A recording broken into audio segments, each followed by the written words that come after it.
Hello. This afternoon's discussion is about counterfactuals. And counterfactuals are a research tool of equal value to those in the positivist and interpretivist traditions. I will begin by defining what I mean by a counterfactual, discussing two kinds of counterfactuals and how they are used. A counterfactual is a fancy word for what if. What if this had been different in the past? In what ways would our present be different? I'll give you an example very much on my mind. Today it's cold, gray, and rainy. Had the storm front passed just a little south of Hanover, New Hampshire, it would be sunny. I wouldn't be here making this video, not that I'm not having a good time. Instead, I'd be up going for a nice long run on Moose Mountain. That may be a difficult counterfactual to bring about because we can't easily move weather fronts. Now, there are two kinds of counterfactuals. The first is what Max Weber called a minimal rewrite. As its name suggests, it tries to make minimal, even surgical changes in the past to bring about a more significant change in the present. The change it makes, called the antecedent, should be something that sounds credible to your audience. Let's use a classic example of the assassination of Archduke Franz Ferdinand, which set in motion the events leading to World War I in 1914. He was killed while on a trip to Sarajevo in Serbia. Now, there was a first attempt on his cavalcade that morning. A bomb was thrown. It rolled off the top of his carriage, exploded in the front of the carriage behind, carrying his security guards. He was rushed off to the banqueting hall. Afterwards, instead of going directly away from Sarajevo across the river, he insisted on stopping at the hospital to visit the two wounded security guards. The driver in the front made a wrong turn. Everybody had to stop and back up. There was Princip nursing a drink, unhappy that he had failed in a bar, when lo and behold, outside on the street, fully stopped, is the carriage with the Archduke. Rushes out, takes the revolver out of his hand, and in spite of the fact that a policeman who saw this grabbed his arm, he gets off 2 shots and kills the Archduke and his wife, Sophie. Any decent security guard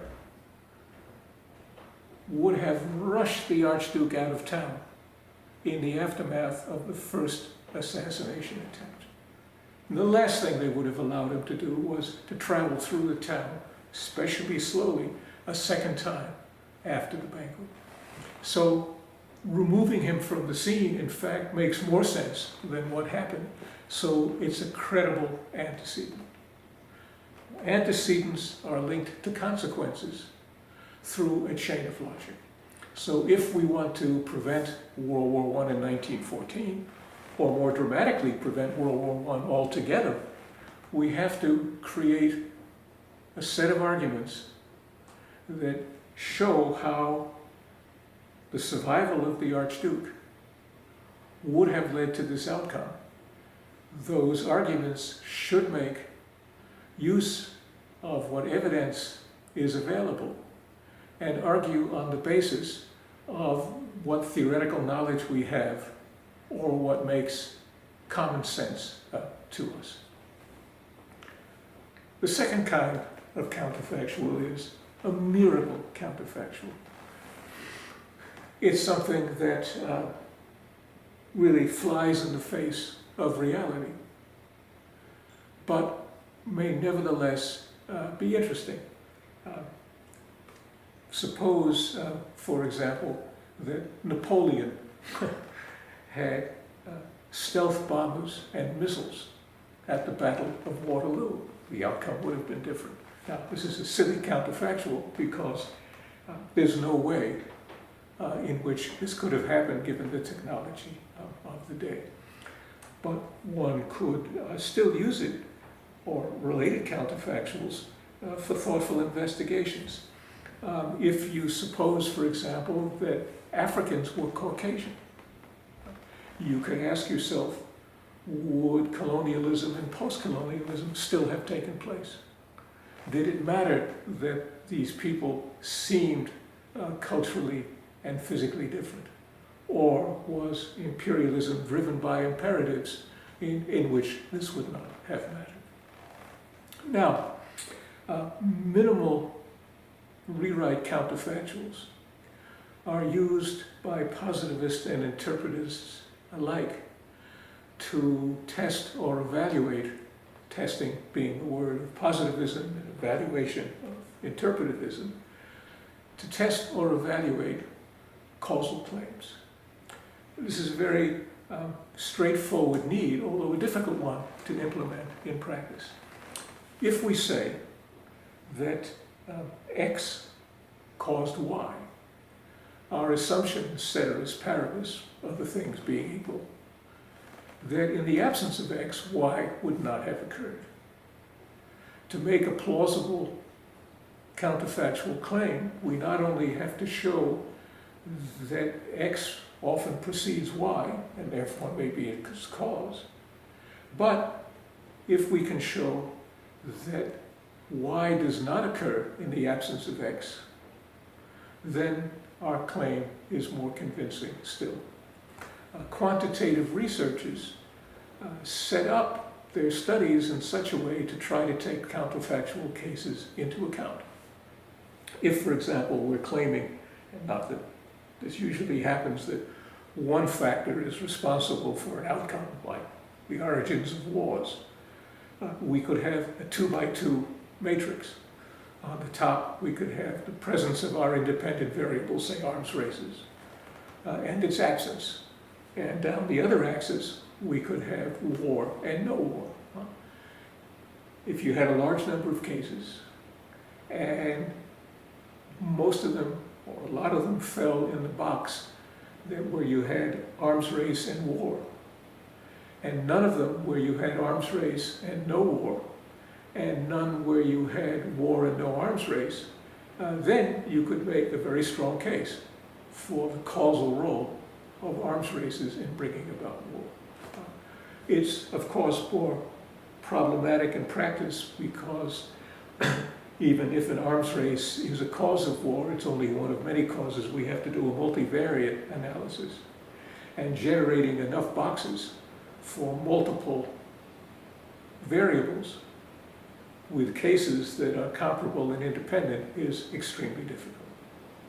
Interpretivists understand it in similar ways, but use counterfactuals in a slightly different method. They tend to gravitate toward process tracing.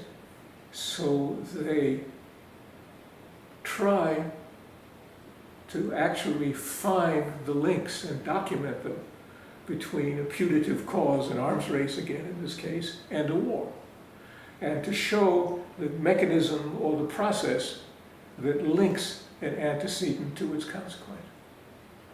They do this in the first instance by studying historical case or cases, but also by using counterfactuals to change features of the case and to try to ask, in their absence or the presence of these additional features, would we have similar or different outcomes?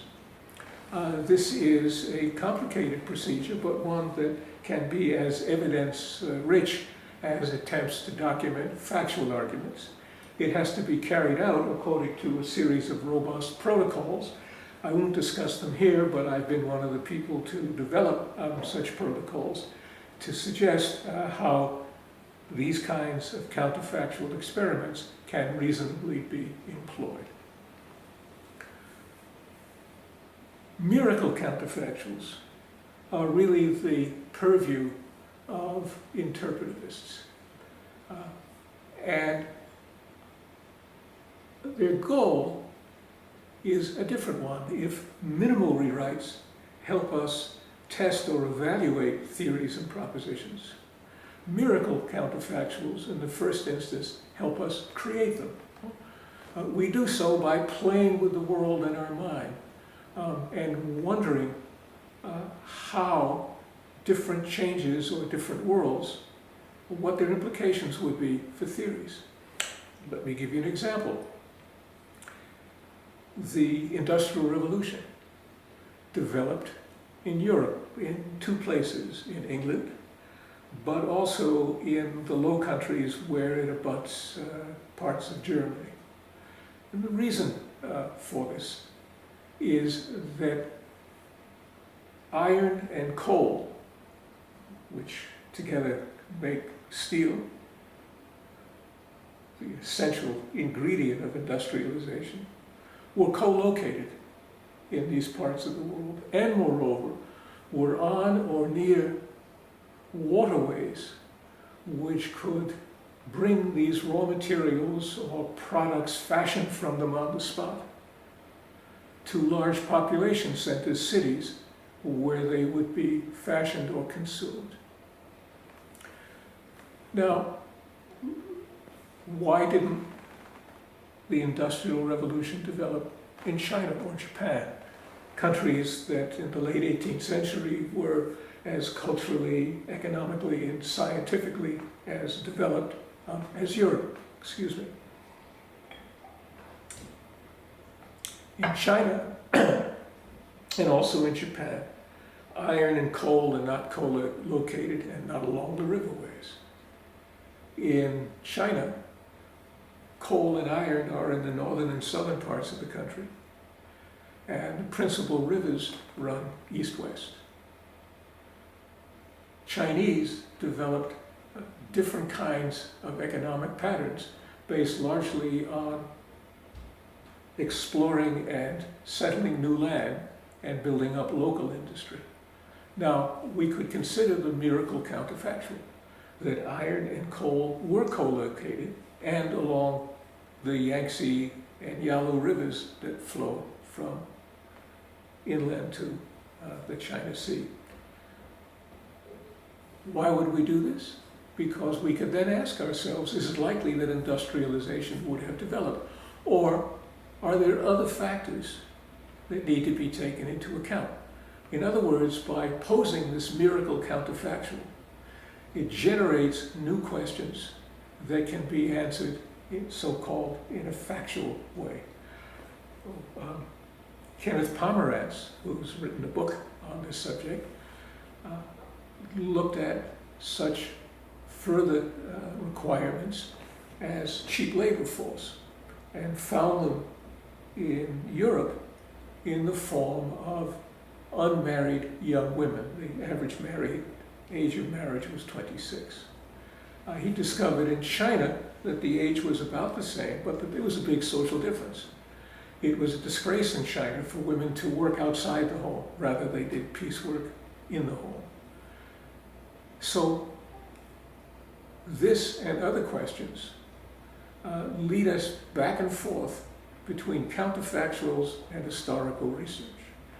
The history is essential because international relations theories all rest on historical interpretations of major events. Think about realism and liberalism.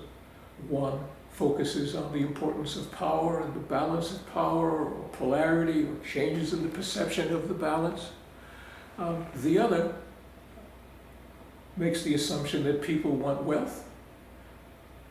In the modern world, that laissez-faire capitalist democracies are the most efficient means of producing it, and therefore the only rational response. Well, if we stay with the liberal paradigm here for a moment, liberals assume that the enormous success in the 20th century of liberal democracies is proof of their claim. However, that in part is a product of the outcome of World War I. If the Germans had won and they came close, there would have been an alternative model of authoritarian, corporatist economic development. There's every reason to think it was just as effective as indeed the Germans were the leading economy in Europe in 1914. Japan was also corporatist and quite successful. No doubt any attempt at a Bolshevik revolution would have been repressed, and you would have had a corporatist authoritarian regime, somewhat like you have now in Russia at the time. The world would have looked different, and liberal democracy would have been one of the possibilities, not the only one. It also now, in retrospect, appears a bit questionable. You may be familiar with works beginning with Daniel Bell and culminating perhaps in Francis Fukuyama, arguing that there was an end of ideology or an end of history because liberal democracy had pushed aside all other contenders.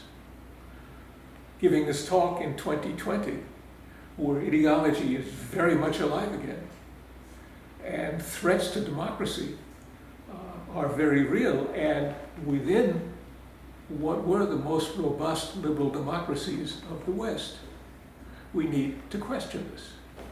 So, miracle counterfactuals pose alternatives that drive home the extent to which IR theories rest on major historical events and particular interpretations of them.